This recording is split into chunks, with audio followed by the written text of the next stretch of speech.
The subtitle is Practical Steps to Take When Your Motor Will Not Work. So this is one of the hardest sections to memorize, but definitely one that you want to try to memorize because it'll make you a pro. Cool. So troubleshooting. Troubleshooting falls into a lot of different categories that kind of fall into place here. First, of course, you want to check if your wiring's right. If your wiring's not right, no amount of settings will fix it. So make sure you have solid connections in your power, you're properly grounding everything according to the guidelines of the manuals. Specifically, the GeoBrick manual has excellent guidelines for grounding things. And you always want to use shields on your cables that are grounded on one end, and so forth. And then, if it's still not working, you can check LEDs. A lot of our products have LEDs on the front that give status indicators. I'll show you diagrams illustrating all of them in a minute. You can also check error codes. Some of the products have 7-segment LED displays, including your 30042 digital amplifier, that will tell you what's wrong if there's a problem with the amplifier. And then you want to check the open loop test, which you remember from the system setup. Open loop will verify the functionality of your encoder and your commutation and make sure that they're aligned. And then you want to check your DAC and ADC calibrations if you didn't do that already. So a number of LEDs you can check on the front of your CPU. If you're communicating properly, ETH0 should flash green and amber when you're communicating. If not, then you may have a problem with your Ethernet cable if you don't see any lights at all. If you see solid lights, it means you probably have a connection, but there's something not set up properly in the network adapter settings on your PC. You should also have a green power light on the front of your CPU, and you should not have a red WD light. WD indicates Watchdog, and it's a problem we'll discuss in the next couple slides. Generally, if you have a Watchdog, you need to cycle power. On your power supply, accessory E1, you want to see a number of LEDs. Accessory E1 should be toward the right edge of your UMAC. You should see the positive 5 volts, positive 15 volts, and negative 15 volts LEDs all need to be solid red. Now, if you're using a UMAC specifically, which is this form factor, the modular rack-mounted form factor, if you see on your power supply there's a blinking LEDs on any of these, it means that one of the cards has gone bad. So you need to remove all the cards except the power supply and insert each card one by one until it starts blinking again. And of course, powering down and powering back up each time you insert a new card. So you power down, add a card, power back up, check the lights. If they're solid, that card's okay. You keep repeating that process until the lights start to blink and the last card you added is bad. So that's one way you can troubleshoot it. So I mentioned Watchdog on the previous slide. Watchdog is an internal timer going on that gets updated in the background. So basically, if PMAC gets background time, it will reset the Watchdog timer. If that doesn't happen, it means something gone critically wrong inside PMAC that is consuming so much processor time that this can't be reset. This can also trigger if you don't have a 5-volt power supply going to the CPU. So you can check your 5-volt power. And you can tune your Watchdog thresholds with sys.wdt reset and bgwdt reset. WDT reset will specify the maximum counter value to set each background cycle. So a default is 5,000. If you want a more lax Watchdog limit, you can increase this value. If, for example, you have just a very small time slice available in your background cycle. And you can also change that's for the background cycle. And the sys.bgwdt reset will specify how many background cycles you permit without getting a real-time interrupt. So most of the time you'll see just the WDT reset. That means, for example, like you wrote a C program poorly and it's consuming too much resources, and you're starving PMAC. You might see WDT reset go to 1, for example. So if you get a hard watchdog, on the other hand, you'll see that red light on the front of PMAC, and you actually have to do a power cycle. There's no way to recover from that. In this case, all of your interface chips get forced to 0, your IOs get forced to 0, your power turns off. This is all by design for safety to prevent any motion from occurring while you have a watchdog. That's the hard reset. The soft watchdog is like what I was describing before. You are just starving PMAC and it's warning you. You can still communicate with PMAC, but all of your motion programs are aborted, your motors are killed, your IOs turn off and everything. But you can still check what's going wrong. You don't have to power cycle. You can issue a $triple to restore operation.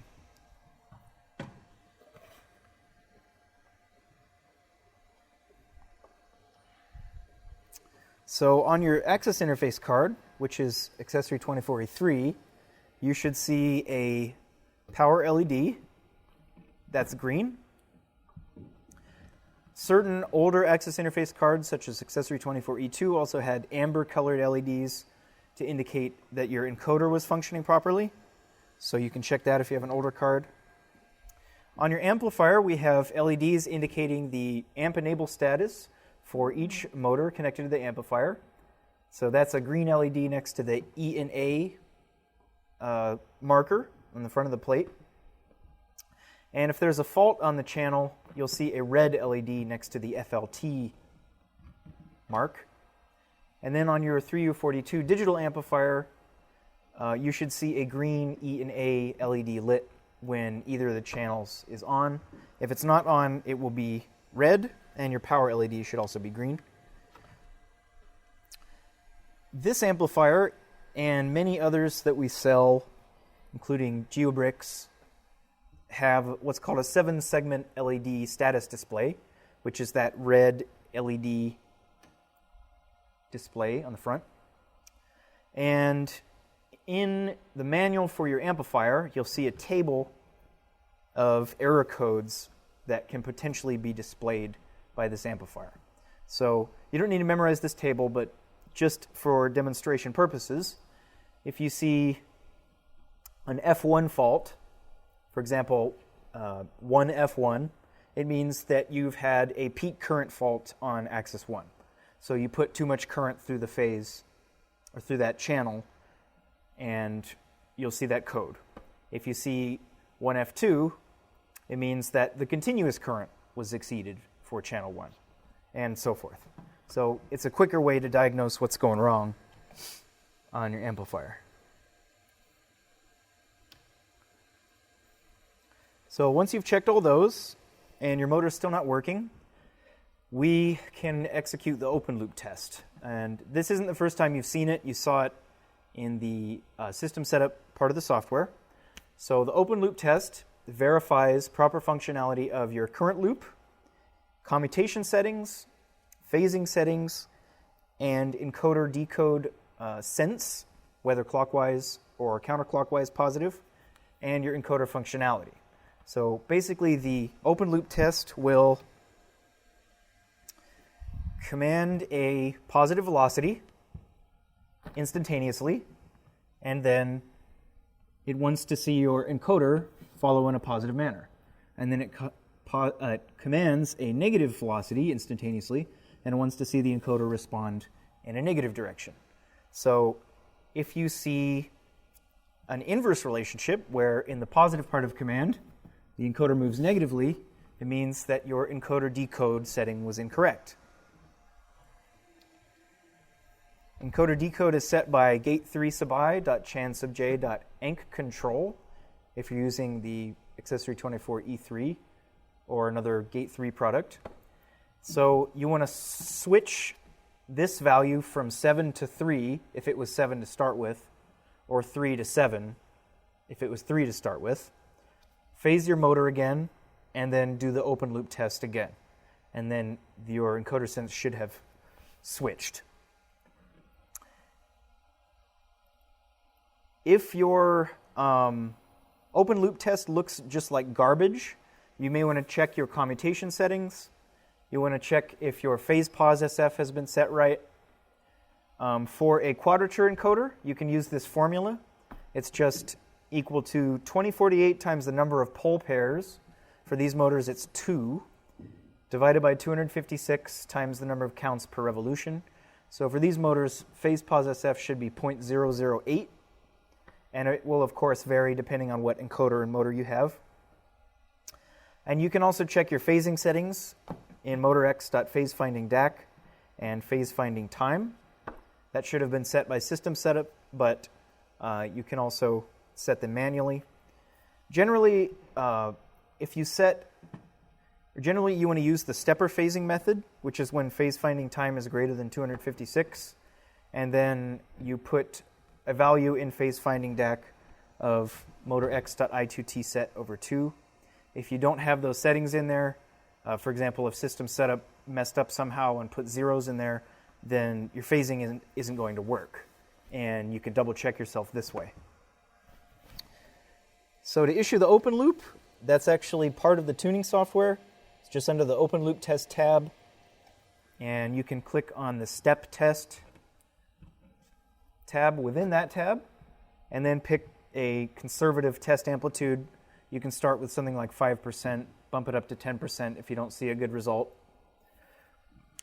And you can also increase the number of repetitions to see more iterations. So this particular example shows 2 iterations. Multiple iterations are usually recommended so that you can get multiple instances of the response. It's easier to tell than just looking at one. So any questions on the open loop test? Might be a lot to remember, but just keep slide 104 in mind. If you see that you're somehow not commutating your motor properly, then you can check all the settings listed on slide 104. Or you can call tech support. So next, you want to check your DAC calibration also. DAC calibration is necessary to eliminate any sort of offset in your digital to analog converters. So due to temperature differences or age, sometimes the digital to analog converters, or DACs, will output a non-zero amount when you command a 0 voltage. And to eliminate that, you can either use the IDE software, the system setup will automatically do it for you, or you can do it manually. So the technique for manually calibrating the DACs is to command 0 output with pound in out 0, where n is the motor number. And then if you see the motor running away positively, you can set DAC bias to a negative value. If you see the motor running away negatively, you can set DAC bias to a positive value.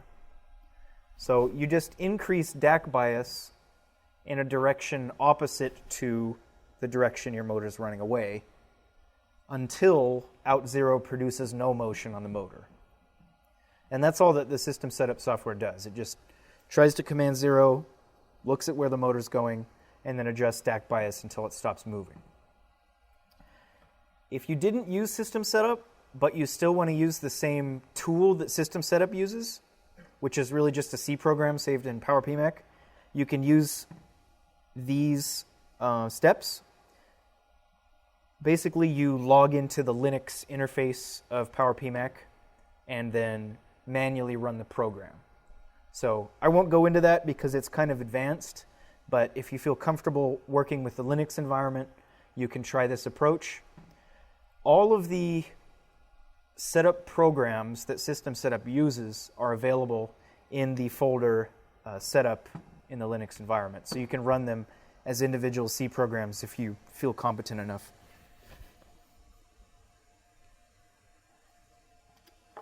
And similarly for the ADC calibration, sometimes because of age or temperature differences, your ADCs might read a non-zero amount of current in your brushless motor's phases, even though there is no current. So you can compensate for that in motor X.IA bias and IB bias. And you can run the ADC calibration as part of the system setup process, or you can do it manually, again, through the Linux environment, through these steps. The reason why I'm kind of skipping over this is because most of the time you will do your setup in the system setup software, and this will already be taken care of for you. This is just for kind of post facto troubleshooting in case something went wrong.